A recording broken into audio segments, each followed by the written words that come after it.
So now it's time for chapter 12. Chapter 12, The Green Death.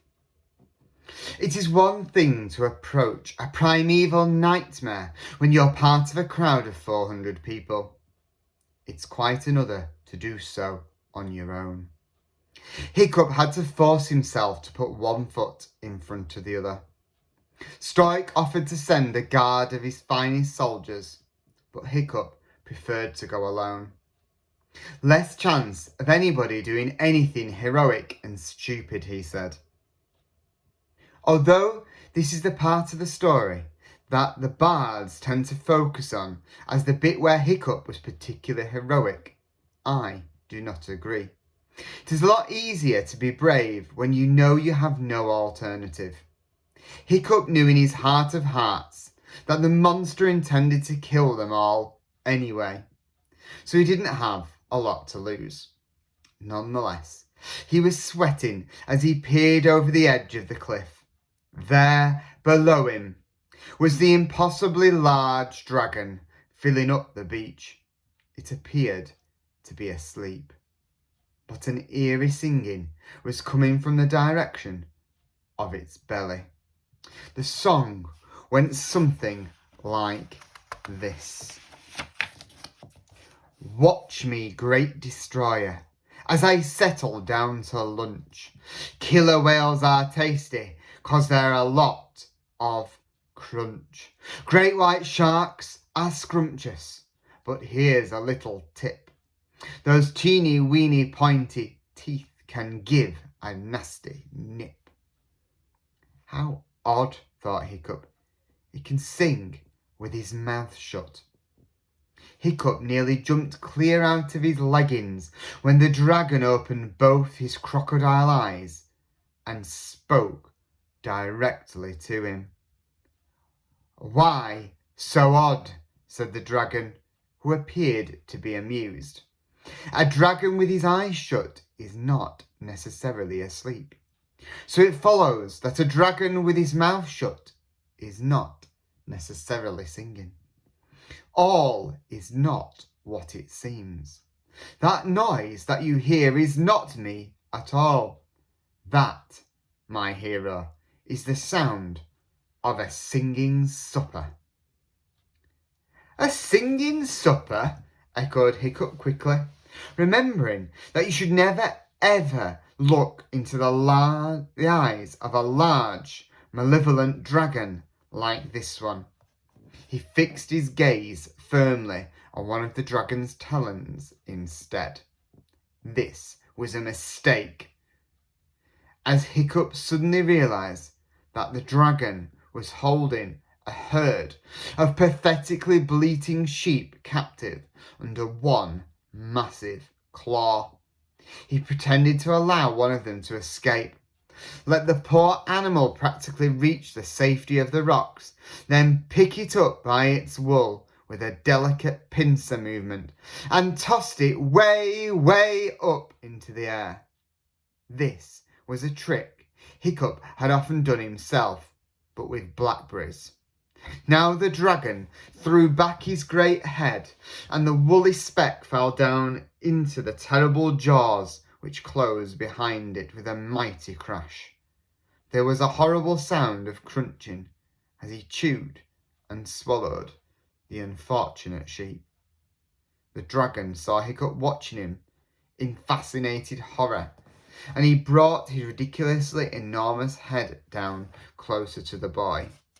Hiccup nearly passed out as his offensive dragon breath poured out in a disgusting yellow-green vapour. It was the stench of death itself. A deep head-spinning stench of decaying matter, of rotting haddock heads and sweating whale. A long, dead shark and despairing souls. The revolting steam curled its way around the boy in repellent coils and wormed its way up into his nose until he coughed and spluttered. Some people say you should debone a sheep before you eat it, sneered the dragon. confidentially, but I think it adds just a nice crunch to what would otherwise be a bit of a soggy meal. The dragon burped. The belch came out as a perfect loop of fire that soared through the air like a smoke ring and landed on the heather surrounding Hiccup, setting it alight. So that for a moment he was standing right in the middle of a circle of bright green flames. The heather was damp, however, and the blaze flared for only a few moments, then extinguished itself. "Oops," giggled the dragon evilly. "Pardon me, a little party trick." He then placed one gigantic claw against the edge of the cliff that Hiccup was standing on. "Humans, however," continued the dragon thoughtfully, "humans really should be filleted. The spine in particular can be very tricky as it goes down the throat." As the dragon spoke, he extended his claws, the talons slowly emerging from the thick stumps of his fingers and rising up until they resembled nothing more than gigantic razors, 6 feet wide and 20 feet long, with points on the end like a surgeon's scalpel. "Removing the human backbone is a delicate job," hissed the dragon nastily, "but one that I'm particularly good at. A small incision at the back of the neck," he gestured at Hiccup's neck. "A swift stroke downwards, then flick it out. It's practically painless for me." The dragon's eyes lit up with the purest pleasure. Hiccup was thinking very fast indeed.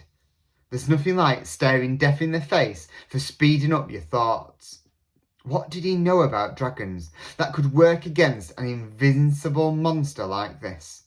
He could see the dragon motivation page he had written in his mind's eye. Gratitude. Dragons are never grateful. Fear, clearly hopeless. Greed, not a good idea to appeal to this particular point in time. Vanity and revenge could be useful, but he couldn't quite think how. That left jokes and riddling talk. This dragon looked a bit exalted for jokes, but from his manner and talking he clearly fancied himself as a bit of a philosopher. Maybe Hiccup could buy himself some time if he engaged him in a riddling conversation. "I've heard of singing for your supper," said Hiccup, "but what is a singing supper?" "A good question," said the dragon in surprise. "An excellent question, in fact." He drew back his claws and Hiccup sighed with relief. It's a long time since the supper has shown such intelligence. They're generally too bound up with their tinchy little lives to bother with the really big questions. "Now let me think," said the dragon. And as he thought, he forked a protesting sheep onto the end of a talon, then chewed on it reflectively. Hiccup was sorry for the sheep, but deeply grateful that it wasn't him, disappearing down the ravenous reptilian gullet. How shall I put it? To a brain so much smaller and less clever than mine, the thing is, we're all in a sense supper. Walking, talking, breathing suppers. That's what we are. Take you, for instance. You're about to be eaten by me, so that makes you supper. That's obvious, but even a murderous carnivore like myself will be a supper for worms one day.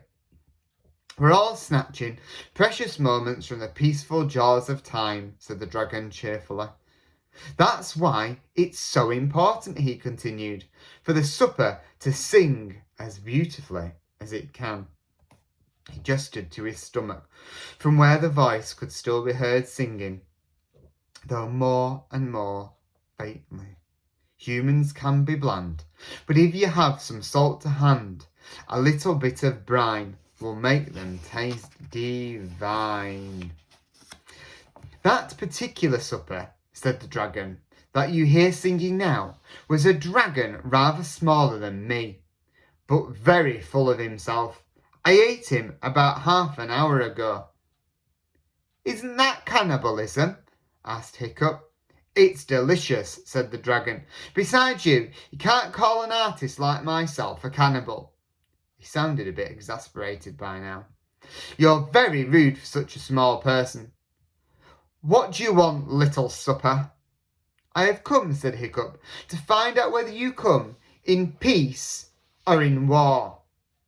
Oh, peace, I think, said the dragon. I'm going to kill you, though, he added. All of us? Asked Hiccup.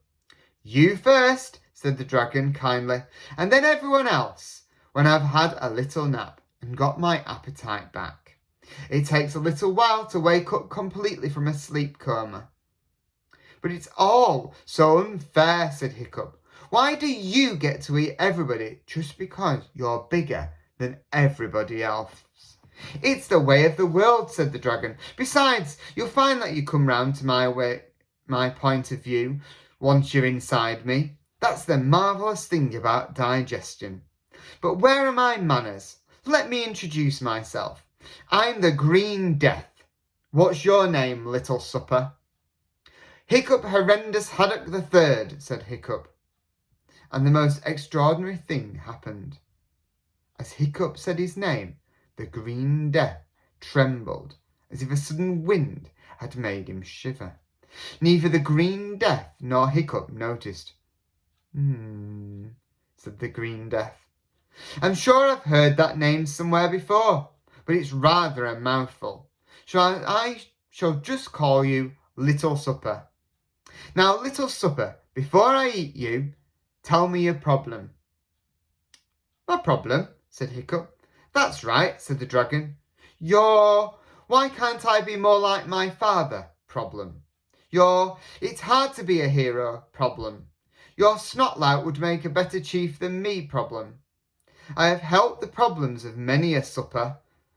Somehow, meeting a really big problem like myself seems to put everything else in proportion. Let me get this straight, said Hiccup. You know all about my father and me not being a hero and everything. I can see things like that, said the Green Death modestly. And you want me to tell you my problems, and then you're going to eat me? We're back at the beginning again, sighed the Green Death. We're all going to be eaten sometime. You can win yourself some extra time, though, if you're a smart little crab stick. A few scraps from the burning. The Green Death yawned. I'm suddenly rather tired, he said. You are a clever little crabstick. You've kept me talking for ages. And the dragon yawned again. I'm too tired to eat you right now. You'll have to come back in a couple of hours, and I'll tell you how to deal with your problem then. I have a feeling I can help you. And the terrible monster really did fall asleep this time, and snored most heavily. His great claws relaxed and fell open at the remaining sheep. Their woolly sides, trembling with terror, scrambled over the tops of the terrible talons and bolted up the cliff path. Hiccup stood watching the dragon thoughtfully for a second.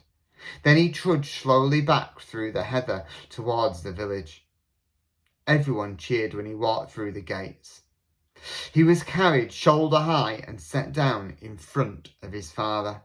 Well, son, said Stoic, does the beast come in peace or in war? He says he comes in peace, said Hiccup. There were huge hurrahs and heavy stampings of feet. Hiccup held up his hand for silence. He's still going to kill us, though. And that's the end of chapter 12.